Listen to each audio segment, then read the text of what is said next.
할렐루야. 5월 9일 목요일 새벽 기도를 시작하겠습니다. 사도신경으로 우리의 신앙을 고백합니다. 나는 전능하신 아버지 하나님 천지의 창조주를 믿습니다. 나는 그의 유일하신 아들 우리 주 예수 그리스도를 믿습니다. 그는 성령으로 잉태되어 공정녀 마리아에게서 나시고 본디오 빌라도에게 고난을 받아 십자가에 못 박혀 죽으시고 장사된 지 사흘 만에 죽은 자 가운데서 다시 살아나셨으며 하늘에 오르시어 전능하신 아버지 하나님 우편에 앉아 계시다가 거기로부터 살아있는 자와 죽은 자를 심판하러 오십니다. 나는 성령을 믿으며 거룩한 공교회와 성도의 교제와 죄를 용서받는 것과 몸의 부활과 영생을 믿습니다. 아멘. 찬송가 292장 찬양하시겠습니다. 찬송가 292장입니다.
열왕기상 15장 1절부터 8절까지 말씀입니다.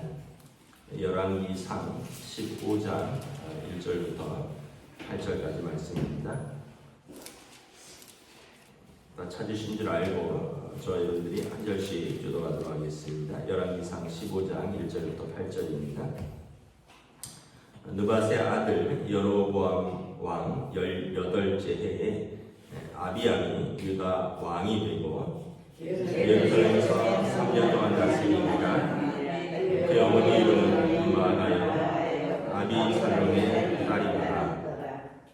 아비암이 그의 아버지가 이미 행한 모든 죄를 행하고 그의 마음이 그의 조상 다윗의 마음과 같이 아니하여 그의 하나님 여호와 앞에 온전하지 못하였으나 그의 하나님 여호와께서 다윗을 위하여 예루살렘에서 그에게 등불을 주되 그의 아들을 세워 뒤를 잇게 하사 예루살렘을 견고하게 하셨으니 이는 다윗이 햇사람 우리아의 일 외에는 평생에 여호와 보시기에 정직하게 행하고 자기에게 명령하신 모든 일을 어기지 아니하였습니다. 로보암과 여로보암 사이에 40날 동안 전쟁이 있었더니 아비암과 여로보암 사이에도 전쟁이 있으니라. 아비암의 남은 사적과 그 행한 모든 일은 유다왕 역대지략에 기록되지 아니하였느냐. 아비암이 그의 조상들과 함께 자니 다윗성에 장사되고 그 아가를 아사가 대신하여 왕이 되니라. 아멘. 할렐루야. 오늘도 새날을 주셨습니다. 하나님께서 은혜와 평강으로 함께 해주시기를 축복합니다. 열왕기상은 이제 우리로 말하면 그 무슨 조선왕조실록 같은 것입니다. 그래서 역대 왕들의 그 이제 남유다와 북이스라엘의 왕들을 다 기록을 하고 있습니다. 어떤 면에서 보면 좀 더 객관적인 역사이죠. 그런데 비슷한 내용을 가진 성경이 있습니다. 역대기죠. 역대기상, 역대기하. 이것도 이제 열왕기상하랑 이렇게 거의 같은 내용인데 이제 중심이 남유다 중심이고요. 북이스라엘은 잠깐 끼어 있습니다. 근데 열왕기상하는 남유다와 북이스라엘을 골고루 다루고 있습니다. 이유가 무엇이냐 하면 열왕기상하는 이제 아마 사관들이 기록을 했을 것입니다. 이제 모든 왕들 옆에는 그 왕들의 정책이나 말과 행동을 기록하는 사람들이 사관이잖아요. 이제 이분들이 이제 기록을 한 그 기록을 바탕으로 기록된 것이 열왕기상하고요. 역대기하는 바벨론 포로기 이후에 기록이 되었습니다. 그러니까 기록 시점이 한참 후에라는 거죠. 나라가 망하고 나서 포로에서 돌아와서 이 사람들이 우리가 왜 망했느냐, 우리가 하나님 앞에서 온전히 믿음으로 서지 못해서 망한 것이다. 그러면서 역사를 다시 관점을 가지고 보는 겁니다. 잘못된 관점들을 이제 바로 잡으면서 그러다 보니까 이제 남유다 중심으로 국가의 정통성인 다윗 왕가의 정통성인 남유다 중심으로 보고요. 북이스라엘은 조금 적게 다루거나 비중 없이 다루는 겁니다. 그래서 여러분 참고로 이렇게 같은 내용인데 열왕기상하와 역대기상하의 내용이 약간 관점이 좀 다르기 때문에 사관이 다른 거죠. 우리나라도 역사를 볼 때 무슨 사관들이 있잖아요.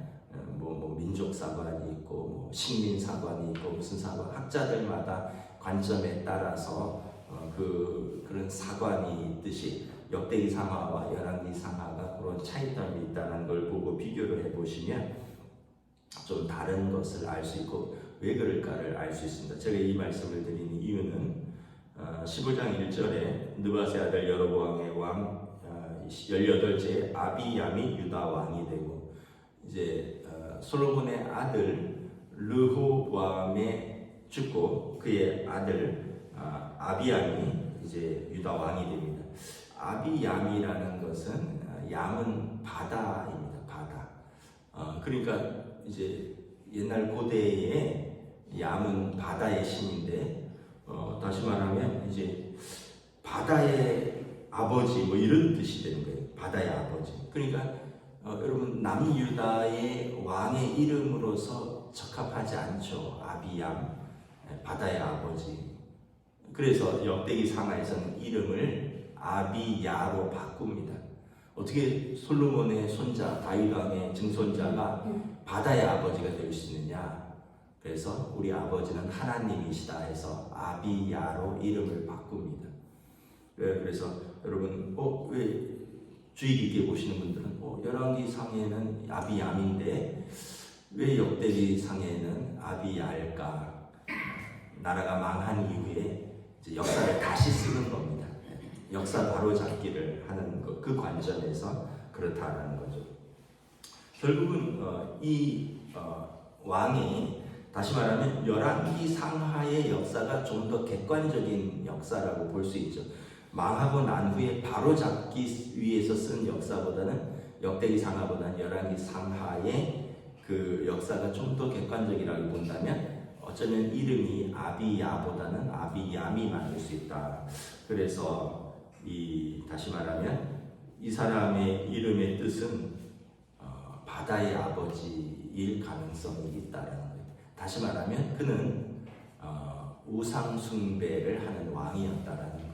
바다를 두려워하는, 바다를 신으로 섬기는 그 이름을 땄으니까 그는 우상 숭배를 하는 왕이었다. 아니나 다를까 내용을 보시면 3절에 아비얌이 그의 아버지가 이미 행한 모든 죄를 행하고 그의 마음이 그의 조상 다윗의 마음과 같지 아니하여 그의 하나님 여호와 앞에 온전하지 못하였다.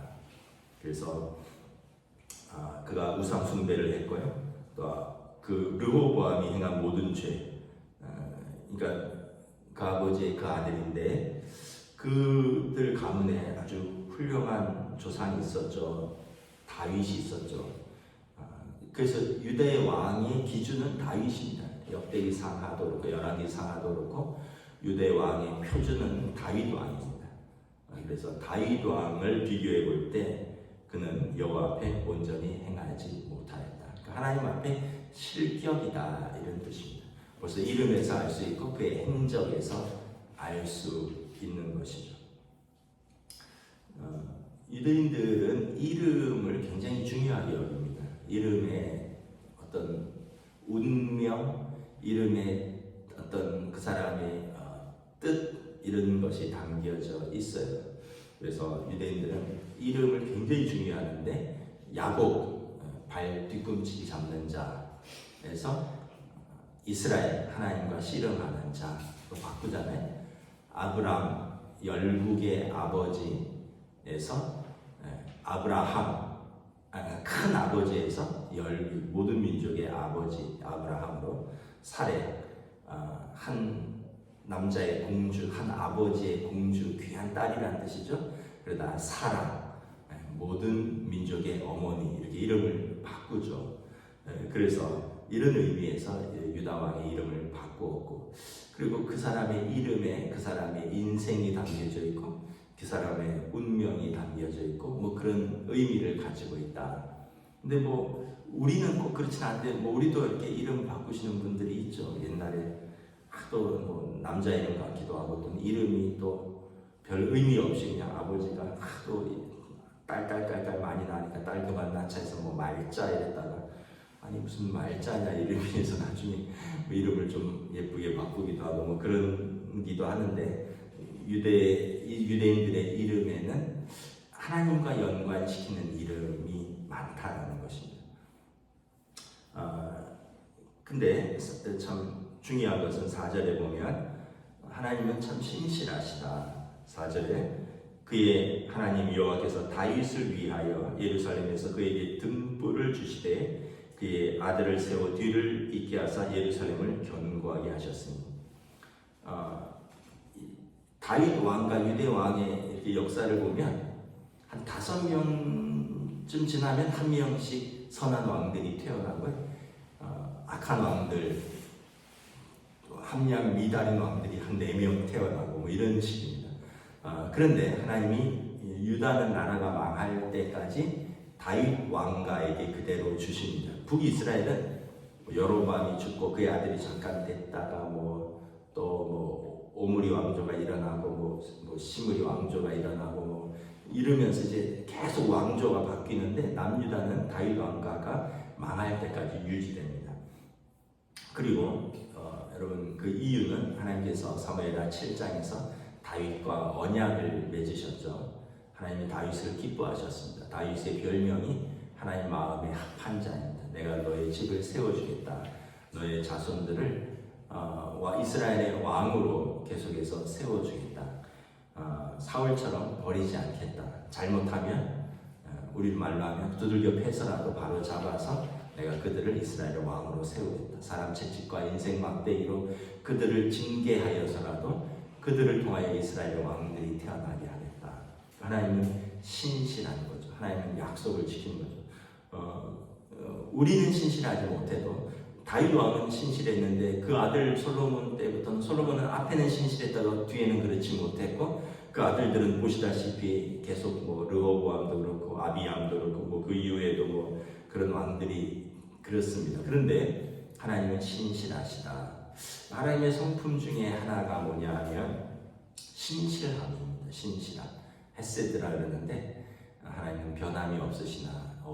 과거에도 또 현재도 미래에도 어제도 오늘도 내일도 여러분 그러면 참 감사하죠. 왜냐하면 여러분 제일 중요한 게 뭔가요? 예측 가능성이 있다라는 거죠. 왜 경기가 어렵습니까? 왜 주식 투자가 어떤 때는 되고 어떤 때는 안 될까요? 왜 여러분 부동산이 어떤 때는 오르고 어떤 때는 떨어질까요? 예측 가능하지 않기 때문에 그런 거죠. 근데 예측 가능하다면 모든 게 이제 안정적이겠죠. 예측 가능하지 않으니까 불안정한 것입니다. 여러분 우리의 구원이 예측 가능하지 않다면 여러분 얼마나 불안할까요? 근데 우리의 구원은 하나님께서 말씀하셨죠. 하나님이 신실함으로 보증하셨습니다. 주 예수를 믿으라. 그리하면 너와 내 집이 구원을 얻으리라. 예수 그 이름을 영접하는 자는 하나님의 자녀가 되는 권세를 주셨다. 예수 그리스도의 십자가의 보혈로 그의 속량으로 우리가 값없이 의롭다함을 얻었다. 그러므로 하나님께서 우리 전에 지은 죄를 묻지 아니하시고 또 하나님의 우리를 의롭다 하사 하나님의 의로우심을 우리에게 보여주시고 또한 예수 믿는 자들을 의롭다 하셨다. 이것이 무슨 행위로냐 법이로냐 아니라 믿음이라 오직 하나님의 선물이라. 우리의 구원은 예수 그리스도를 통하여 하나님의 자녀, 양자, 양녀가 되는 것입니다. 이 신실함이 있기 때문에 우리가 좀 잘못할 수도 있고 또 감정적으로 흔들릴 수도 있고 이래도 우리가 신실하신 하나님을 믿는 거죠. 저와 여러분은 신실하지 못하지만 우리 마음은 변덕이 있고 우리는 맨날 왔다 갔다 하지만 우리 하나님은 항상 신실하셔서 그 언약을 이렇게 꼭 붙들고 있는 겁니다. 그래서 여러분 의인 옆에 붙어 있어야 돼요. 같이 은혜의 구원을 받습니다. 노아를 보세요. 노아는 의인이요 당대의 완전한 자요 하나님과 동행한 자라. 근데 노아의 부인, 노아의 세 아들, 노아의 며느리가 의롭다는 기록은 없어요. 그리고 뭐 보면은 노아의 아들 중에 한 명은 아버지의 수치를 드러내어 부끄러움을 주는 그런 아들이었습니다. 그런데도 노아의 세 아들 자부, 노아의 부인 다 구원을 받잖아요. 왜 그렇습니까? 의로운 노아 옆에 붙어 있었기 때문에 그런 것입니다. 물론 여러분 예수 그리스도를 믿는 믿음은 각자의 믿음인데 여러분 그래서 여러분 한 집에 누군가 한 명이 하나님 앞에서 기도하는 사람이 중요합니다. 한 사람이 믿음으로 가정을 이렇게 지키고 세우고 기준이 되는 겁니다. 이스라엘에는 다윗이라는 기준이 있어서 하나님이 그와 세운 언약을 신실하게 기억하셔서 그의 후손들에게 계속 은혜를 베푸신 겁니다. 그리고 우리가 잘 아는 대로 아브라함과 다윗의 후손으로 예수 그리스도께서 오셨고 그리고 우리도 그 다윗의 후손이 예수 그리스도를 붙들고 우리도 하나님의 언약 안으로 들어가는 것입니다. 하나님의 신실하심을 잘 보여주는 말씀인 것입니다. 5절에 보면 다윗이 어떤 사람인가 성경이 평가를 하고 있습니다. 다윗은 어떤 사람인가? 다윗이 햇사람 우리아의 일 외에는 평생에 여호와 보시기에 정직히 행하고 자기에게 명령하신 모든 일을 어기지 아니하였습니다. 이게 이제 이스라엘의 역사 속에서 다윗의 평가입니다. 한 가지 다윗의 큰 잘못이 있죠. 우리가 잘 아는 바세바를 취한 일입니다. 이것은 큰 잘못이었는데 다윗이 여러분 침상을 눈물로 가득 적실 만큼 하나님 앞에 회개했죠. 시편 51편에 보면 내 뼈가 상하고 내 눈물이 마르지 않습니다. 하나님 나를 버리지 마시고 당신의 얼굴을 내게서 돌리지 마시옵소서. 주의 영을 내게서 거두어가지 마시고 나를 구원의 기쁨으로 회복시켜 주십시오. 다윗 왕이 진실로 회개했고 하나님 용서하시죠. 물론 그 결과로 다윗과 바세바의 첫째 아들 불륜으로 낳은 첫째 아들은 죽죠. 그러나 이스라엘의 역사 그리고 하나님의 평가는 이 일 외에는 평생에 여호와 보시기에 정직히 행하고 자기에게 명령하신 모든 일을 어기지 아니하였습니다. 그래서 다윗의 실수를 우리가 다 알고 있지만 하나님께서 회개하고 다윗을 용서해 주셨고 이 일 외에는 평생에 하나님 보시기에 합당한 사람이었다. 그래서 다윗의 별명이 하나님 마음에 합한 사람이었다. 이걸 보면 우리의 실수에도 불구하고 우리의 죄에도 불구하고 또 하나님의 인자하심, 너그러우심을 또 볼 수 있고 또 하나는 다윗의 신실함도 볼 수 있죠. 여러분 평생에 하나님 앞에 정직히 행하고 평생에 하나님 말씀에 순종했다. 이러기가 참 쉽지 않죠. 여러분이나 저나 평생에 물론 이제 한두 번의 실수를 제외하고 평생 내가 이렇게 살았다라고 자부할 수 있는 분이 있습니다. 그래서 우리가 여러분 우리의 삶에 대한 평가가 남는다. 누가 평가할까요? 우리 가족들이 평가하겠죠. 우리 자녀들이 또 우리 성도들이 평가하겠죠. 그리고 최종적으로 하나님이 평가하시겠죠. 우리 장례식에서 평가할 겁니다. 우리 아버지는 우리 어머니는 평생에 어떤 분이었다. 우리 성도들이 우리 장례식에 와서 우리 집사님은 우리 권사님은 우리 장로님은 평생에 어떤 분이셨다. 이렇게 평가할 겁니다. 그리고 하나님 앞에 서면 하나님께서 또 우리의 믿음을 가지고 평가하실 것입니다. 그래서 저와 여러분들이 이걸 생각하고 산다면 우리가 늘 부족하고 늘 연약하고 늘 흠이 있지만 그래도 조금 더 조심하면서 조금 더 구별되이 살려고 노력하겠죠. 이제 이게 거룩입니다. 하나님을 의식하면서 사는 것, 또 사람을 의식하면서 사는 것. 사람을 의식하는 게 외식이지만 잘 보이려고 척척하는 것은 외식이지만 없는 데 있는 척, 아닌데 그런 척, 이런 건 외식이지만 그 사람들을 생각해서 그 사람들과 함께 살면서 그 사람들을 배려하고 또 그 사람들의 평가 속에 살아간다는 걸 우리가 알고 살아가는 것은 거룩함입니다. 하나님을 기억하고 하나님을 의식하고 다윗의 평가를 보면서 참 부럽다. 평생에 어떤 사람으로 나는 기억이 될까. 어제 어버이날이었잖아요. 또 다들 각자가 또 돌아가신 부모님을 생각했을 겁니다. 우리 아버지는 평생에 이런 분이었다. 우리 어머니는 평생에 이런 분이었다. 사람이니까 다 긍정적인 부분도 있고 부정적인 부분도 있을 것입니다. 그래도 좋은 기억으로 우리가 남았으면 좋겠습니다. 우리 자녀들에게 우리 아버지는 평생에 나를 아껴주셨다. 우리 어머니는 평생에 우리를 사랑하셨다. 이런 기억으로 남아있고 우리 부모님은 어쨌든 평생에 믿음으로 살려고 애쓰셨다. 잘못한 부분도 있지만 그래도 더 잘한 부분이 우리 자녀들의 기억에 조금 더 남아있다면 감사하겠죠. 그런데 우리 아버지는 평생 폭군이셨다. 우리 엄마는 평생 가족들 별로 돌보지 않았다. 이렇다면 씁쓸하겠죠. 우리가 그걸 기억하면서 산다면 우리가 더 잘 살 수 있을 것 같습니다. 이 아비암이 3년 동안 왕위에 있었는데 몸이 아팠는지 일찍 죽었습니다. 근데 이 3년 동안 6절에 보면 전쟁이 끊이지 않았다. 남유다와 북이스라엘 간의 전쟁이 끊이지 않았다.